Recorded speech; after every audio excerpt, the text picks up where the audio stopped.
Hello दोस्तों, स्वागत है आपका इस वीडियो में।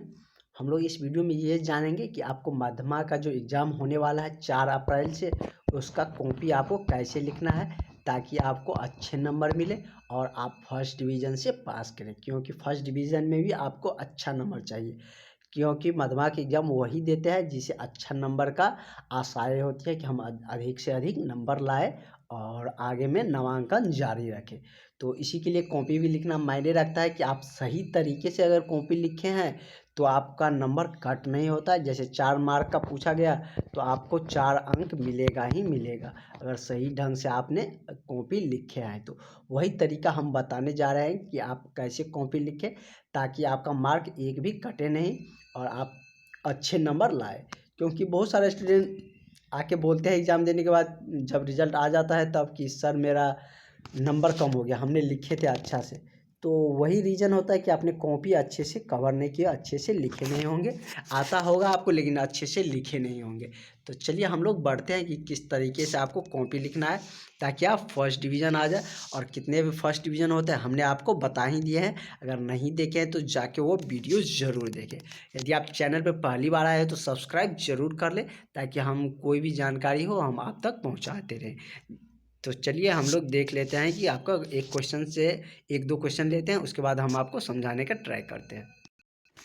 जैसे हम एक हिंदी का क्वेश्चन लिया है। सबसे पहले यदि आपको कॉपी लिए, यदि आपको कॉपी में पैराग्राफ छोड़ा हुआ नहीं है तो ये बहुत एग्जाम में तो पैराग्राफ छोड़ा हुआ ही रहता है, लेकिन यदि आपके एग्जाम मध्यमा में नहीं छोड़ा हुआ है तो आप क्या करिएगा कि सबसे पहले आप कॉपी में पैराग्राफ छोड़ने का ट्राई करिएगा कि पैराग्राफ छोड़ दे, ताकि हम मतलब जितना पे वो बनता है उतना पे मतलब आप स्केल लेके जाए और 1.5 इंच पे लगभग आप पैराग्राफ छोड़ के उसके बाद आप लिखना स्टार्ट करें।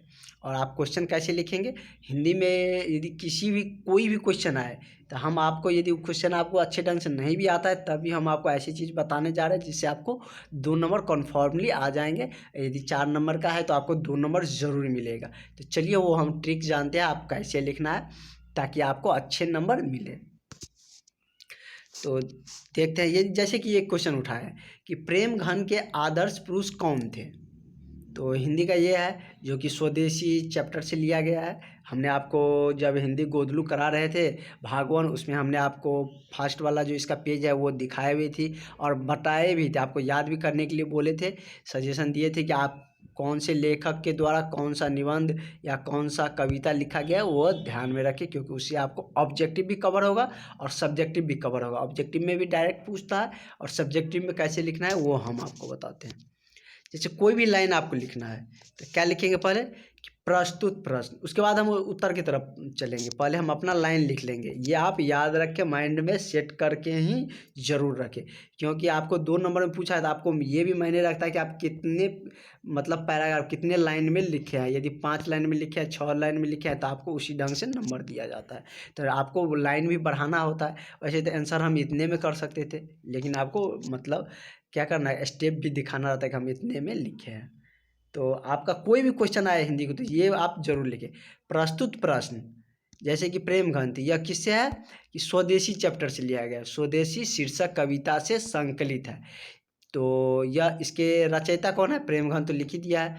तो लिखेंगे प्रस्तुत प्रश्न स्वदेशी शीर्षक कविता से संकलित है, या संकलित की जगह हम लिया गया भी लिख सकते हैं।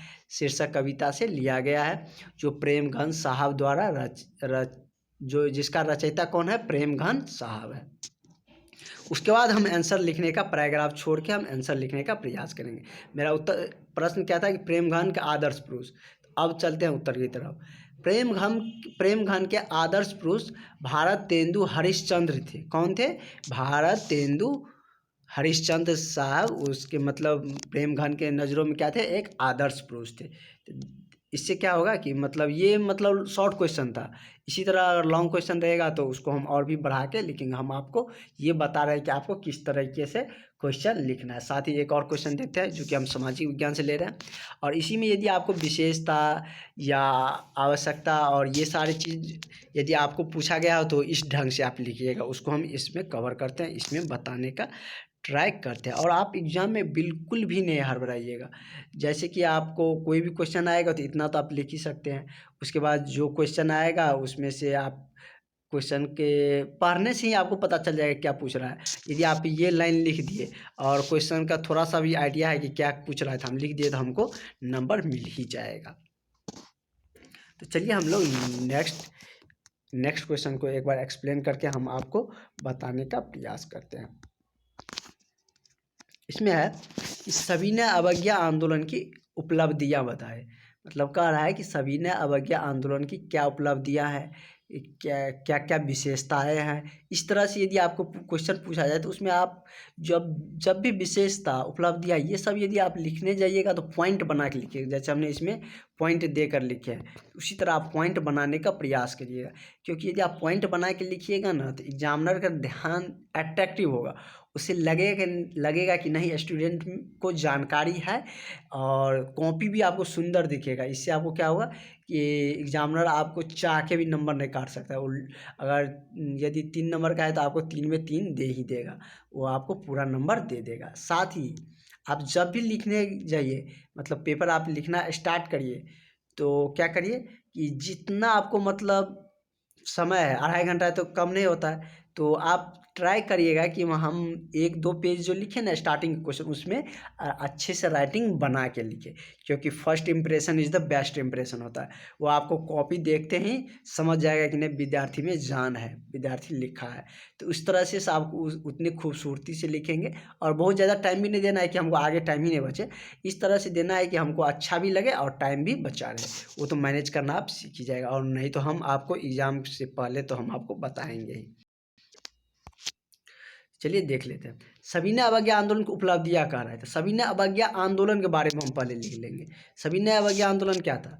सविनय अवज्ञा आंदोलन एक व्यापक प्रभाव पड़ा। मतलब सविनय अवज्ञा आंदोलन का एक व्यापक प्रभाव पड़ा जिसके कारण क्या हुआ था कि स्वतंत्रता संग्राम का आधार विस्तृत किया। मतलब सविनय अवज्ञा आंदोलन के बाद ही क्या हुआ था कि सभी लोगों में स्वतंत्रता का भावना जगने लगी। सभी लोग क्या हुआ क्रांतिकारी से जुड़ने लगे। सभी लोग चाहने लगे कि नहीं अब हमारा देश स्वतंत्र हो जाना चाहिए। तो सविनय अवज्ञा आंदोलन क्या बना था? एक स्वतंत्रता संग्राम का आधार विस्तृत किया था, आधार बना था। अब हम इसकी उपलब्धियों की तरफ जाते हैं या विशेषता भी रह सकता है तो ये लिखेंगे सविनय अवज्ञा आंदोलन की विशेषताएं उपलब्धियां निम्न है। जैसे क्या? नमक कानून भंग करना एवं दांडी मार्च के दौरान ही ने गांधी जी ने क्या किया था? नमक कानून भंग किया था। यह किसके अंतर्गत आता था? सविनय अवज्ञा आंदोलन के ही अंतर्गत आते थे। उसके बाद क्या है कि सविनय अवज्ञा आंदोलन का एक और क्या थे उपलब्धियां कि विदेशी कपड़ों का बहिष्कार किए कर अंग्रेजों को आर्थिक क्षति पहुंचाना था। मतलब सभी के नारा था कि विदेशी कपड़ों या शराब की दुकानों को बहिष्कार किया जाए और स्वदेशी चीज़ों को अपनाया जाए ताकि आत्मनिर्भर बने और अंग्रेज़ों को आर्थिक क्षति पहुँचे। क्योंकि वह तो हमारे देश में मतलब बिजनेस के ही माध्यम से, व्यापार के माध्यम से भारत को उपनिवेश बनाया था। तो इस तरीके से आप लिखने का प्रयास करिएगा। जैसे ही आपका मतलब उपलब्धियाँ या विशेषता वाला आए तो उसमें आप पॉइंट बनाने का प्रयास करिएगा। जितना आपसे पॉइंट बन जाए, यदि 4 कहेगा 4 विशेषता लिखिए तो 4 पॉइंट में लिखिएगा। ऐसे मत कि लाइन में लाइन लिखते जा रहे हैं। 4 पॉइंट बना के लिखिएगा तो आपको 4 में 4 नंबर मिलेगा, कटेगा नंबर एक भी नहीं आपका। पूरा जितना आप लिखिएगा उतना आपको मार्क मिल ही जाएंगे। और यदि आप जैसे कि क्वेश्चन बनाना स्टार्ट किए, क्वेश्चन आपके पास आया तो कोई ज़रूरी नहीं है कि हमको पहला क्वेश्चन से ही हमको आंसर देना है। कोई ज़रूरी नहीं है कि हमको फर्स्ट क्वेश्चन से ही देना है। यदि हमको 10वां क्वेश्चन अच्छे से आ रहा है तो हम 10वां क्वेश्चन से ही स्टार्ट करेंगे। क्योंकि जो क्वेश्चन आपको अच्छे से आ रहा है उसे पहले लिखने का प्रयास करिएगा। क्योंकि उसे आप अच्छे से राइटिंग भी अच्छे से लिखिएगा और अच्छे मतलब पेज में भी जाएगा, अच्छे ढंग से लिखाएगा भी। तो आप ट्राई करिएगा कि हमेशा कि जो आपको अच्छे से क्वेश्चन आएगा उसी को बनाने का प्रयास करिएगा ताकि आपको अच्छे नंबर मिले। तो चलिए मिलते हैं नेक्स्ट वीडियो में। और अभी तक के लिए इतना ही और नेक्स्ट वीडियो में हम लोग सामाजिक विज्ञान कवर करते हैं।